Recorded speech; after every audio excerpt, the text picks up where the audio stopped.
Hey y'all, it's Miss Priddy. I hope everybody's doing good. I know this whole coronavirus thing is pretty scary. So I hope everybody's staying in and staying safe. I wanted to talk to y'all today about summaries. So right before spring break got out, we talked about summaries and we made a BME chart. Everybody get your shovels out and try to dig all the way back to before spring break. I know it was a long time ago. We read a book called Tommy's Day at the Beach, right? And I wrote it down on the big old chart. We had a chart, a BME chart, right? And so I made a little one because I'm not at school. I don't have my big one. And so I made a little one and we'll go over it real quick. And then we're going to read a book. I'll read you a book and show you the pictures of the book. And then you're going to do your own BME chart and then you get to color. So we made predictions about what was going to happen in the book based on what it looked like, right? So we said we think Tommy's going to build a sandcastle because he's at the beach, right? So then we have our three parts. We got beginning, middle, and end. Remember, it's kind of like a hamburger. So you got your top, which is the bun that comes first. And then the middle, you have your meat, which is the middle.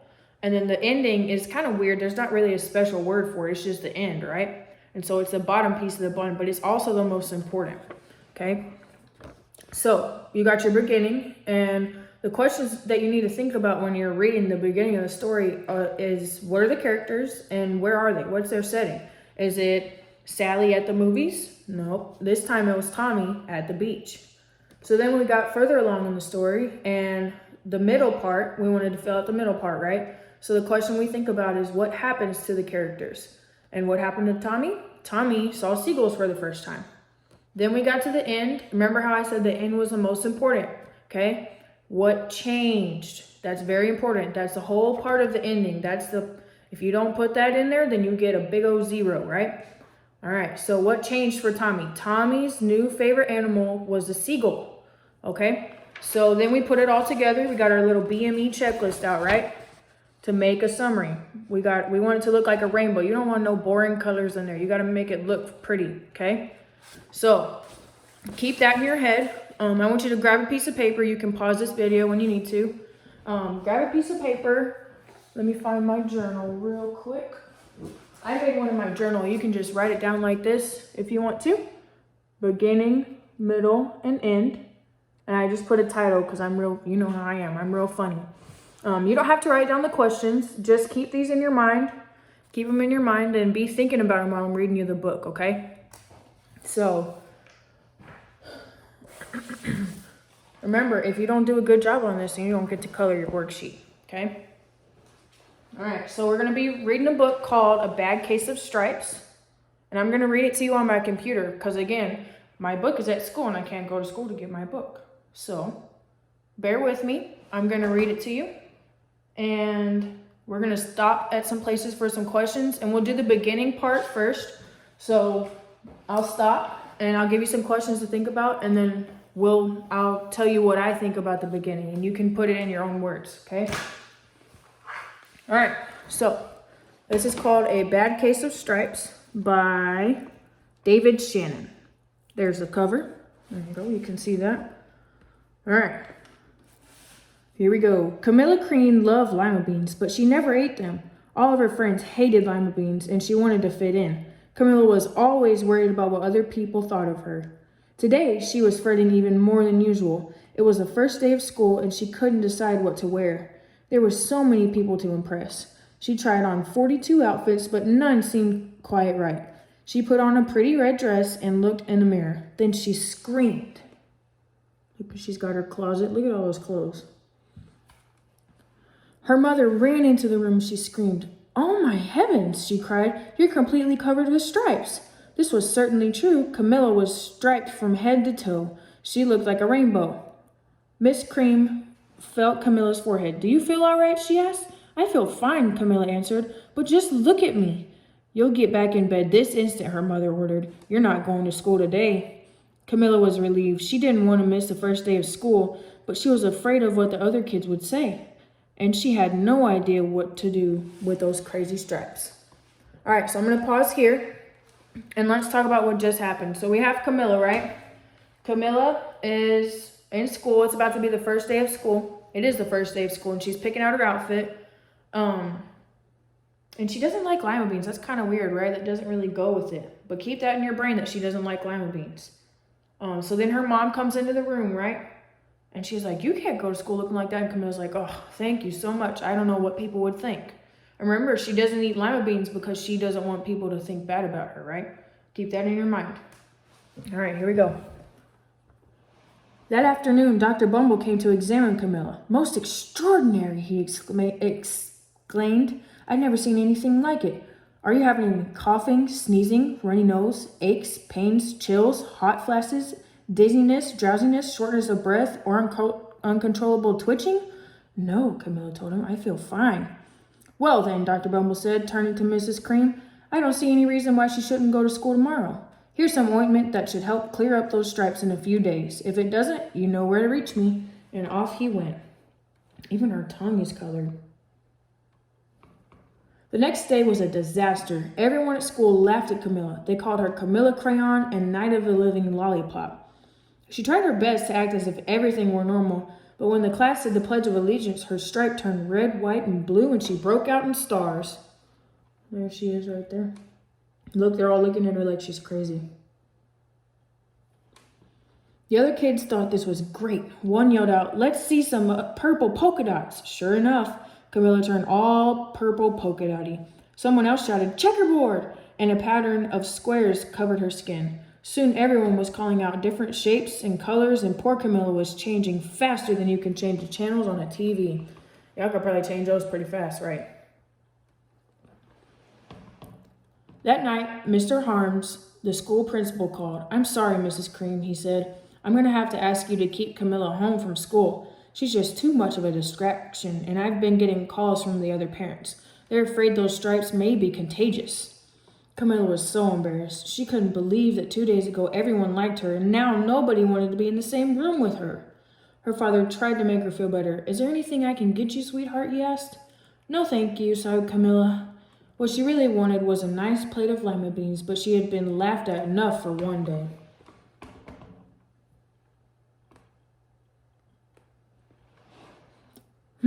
Well, yes, I see, Dr. Bumble mumbled when Mr. Cream phoned the next day. I think I'd better bring in the specialist. We'll be right over. About an hour later, Dr. Bumble arrived with 4 people in long white coats. He introduced them to the Creams. This is Dr. Grope, Dr. Sponge, Dr. Cricket, and Dr. Young. When the specialists went to work on Camilla, they squeezed and jabbed and tabbed and tested. It was very uncomfortable. Well, it's not the mumps, concluded Mr. Grope. Or the measles, said Mr. Sponge. Definitely not the chicken pox, put in Dr. Cricket. Or sunburn, said Dr. Young. Try these, said the specialist. They each handed her a bottle filled with different colored pills. Take one of each before bed, said Dr. Grope. They filed out the front door, followed by Dr. Bumble. All right, so let's just take a pause. I know this is long, so kind of bear with me, okay? Let's talk about what's happened. So you got Camilla, right? And remember, she doesn't like lima beans, and she didn't know what to wear. She didn't want to go to school because she doesn't like what people think about her. So then Dr. Bumble gives her this cream, and it doesn't work. And so she goes to school anyways, and all the kids are making fun of her. And she turns all different kinds of stuff, right? She turns purple polka dots, the red, white, and blue stripes, all that kind of crazy stuff. So now Dr. Bumble brings in all his doctor friends, and they're like, well, I don't know what's wrong with her either. So they give her some more crazy pills. And so let's see what happens. Let's see if they work. That night, Camilla took her medicine. It was awful. When she woke up the next morning, she did feel different, but when she got dressed, her clothes didn't fit right. She looked in the mirror, and there, staring back at her, was a giant multicolored pill with her face on it. Look at that. She looks kind of funny, doesn't she? Kind of weird. Dr. Bumble rushed over as soon as Mrs. Cream called, but this time, instead of the specialist, he brought the experts. Dr. Gord and Dr. Mellon were the first scientific minds in the land. Once again, Camilla was poked and prodded, looked at and listened to. The experts wrote down lots of numbers, and then they huddled together and whispered. Dr. Gord finally spoke. It might be a virus, he announced with authority. Suddenly, fuzzy little virus balls appeared all over Camilla. Or possibly some form of bacteria, said Mr. Mellon. Out popped spongy little bacteria tails. Or it could be a fungus, added Dr. Gord. Instantly, Camilla was covered with different colored fungus blotches.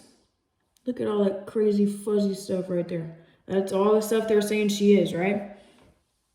The experts looked at Camilla and then looked at each other. We need to go over these numbers again back at the lab, Dr. Gord explained. We'll call you when we know something. But the experts didn't have a clue, much less a cure. That's kind of scary, right? Nobody knows what's wrong with her. I would be scared. By now, the TV news had found out about Camilla. Reporters from every channel were outside her house telling the story of the bizarre case of the incredible changing kid. Soon, a huge crowd was camped out in front of the front lawn. That's a lot of people. Y'all's yard that big? My yard isn't that big. It's a big old yard. Look, they're even trying to get in through a window. The creams were swamped with all kinds of remedies from psychologists, allergists, herbalists, nutritionists, psychics, and an old medicine man, a guru, and even a veteran. Even so-called cure only added to poor Camilla's strange appearance until it was hard to even recognize her. She sprouted roots and berries and crystals and feathers and a long furry tail, but nothing worked. Look at all that stuff that's coming out of her. I bet she can't even sleep in her bed. She even got a raccoon tail. All right, so remember, at this part, there's no doctors that can help her. She's all over the news. It's kind of crazy, right? So she's probably not very happy. She's probably kind of sad. So here we go. One day, a woman who called herself an environmental therapist claimed she could cure Camilla. Close your eyes, she said. Breathe deeply and become one with your room. I wish you hadn't said that, Camilla groaned. Slowly, she started to melt into the walls of her room. Her bed became her mouth. Her nose was a dresser, and 2 paintings were in her eyes. The therapist screamed and ran from the house. What are we going to do? Cried Mrs. Cream. It just keeps getting worse and worse. She began to sob. At that moment, Mr. Cream heard a quiet little knock at the front door. He opened it, and there stood an old woman who was just as plump and sweet as a strawberry. Excuse me, she said brightly, but I think I can help. She went into Camilla's room and looked around. My goodness, she said with a shake of her head. What we have here is a bad case of stripes, one of the worst I've ever seen. She pulled out a container of small green beans from her bag. Here, she said, these might do the trick. Are those magic beans? Asked Mrs. Cream. Oh my, no, replied the kind old woman. There's no such thing. These are just plain old lima beans. I bet you like some, wouldn't you? She asked Camilla. Camilla wanted a big, heaping plate full of lima beans, more than just about anything, but she was still afraid to admit it. Yuck, she said. No one likes lima beans, especially me. Oh dear, the old woman said softly. I guess I was wrong about you. She put the beans back in her bag and started toward the door. Camilla watched the old woman walk away. Those beans would taste so good. And being laughed at for eating them was nothing compared to what she'd been going through. She finally couldn't stand it. Wait, she cried. The truth is, I really love lima beans. I thought so, the old woman said with a smile. She took a handful of beans and popped them into Camilla's mouth. Said Camilla. Suddenly, the branches, feathers, and squiggly tails began to disappear. Then the whole room swirled around. When it stopped, there stood Camilla, and everything was back to normal. I'm cured, she shouted. Yes, said the old woman. I knew the real you was in there somewhere. She patted Camilla on the head, and then she went outside and vanished into the crowd. Afterward, Camilla wasn't quite the same. Some of the kids at school said she was weird, but she didn't care a bit. She ate all the lima beans she wanted, and she never had even a touch of stripes again. All right, y'all. So that's a bad case of stripes. It's kind of weird, right? So at the beginning of the story, she starts out and she's like, I don't like lima beans because nobody else likes lima beans. And so she chooses not to eat them, right? And then she goes throughout her day and she gets made fun of, and it just keeps getting worse and worse because she cares what people think about her, right? And so for the beginning, what are the characters? What's the setting? Remember, characters and setting. Go to your middle. And then what happens? So what happens to Camilla? And then at the end, how is she changed? Does she eat lima beans or does she not eat lima beans? Okay? So fill out your BME chart and your journal. And then here comes the fun part, okay? So you know how Camilla had all those stripes on her and she had all the purple polka dots and everything? Well, I made this little thing and it's posted on Google Classroom. In this box, before you even look at this, in this box, I want you to take the stuff from your BME chart, right out to the side, your BME checklist, remember? Here, let me just get you a little chart. Here you go. Write out your BME checklist, and I want you to make it look like a rainbow in this chart, all right? Write down your summary of what happened in the book. You can rewind this video and watch it as many times as you want. And then you're gonna color yourself. So what are your stripes? What do you like that not necessarily everybody else likes, right? So write that down, and I want you to put it on your wall, okay? Put it on your wall in your kitchen, your room, wherever you want. That is gonna remind you to always be yourself, okay?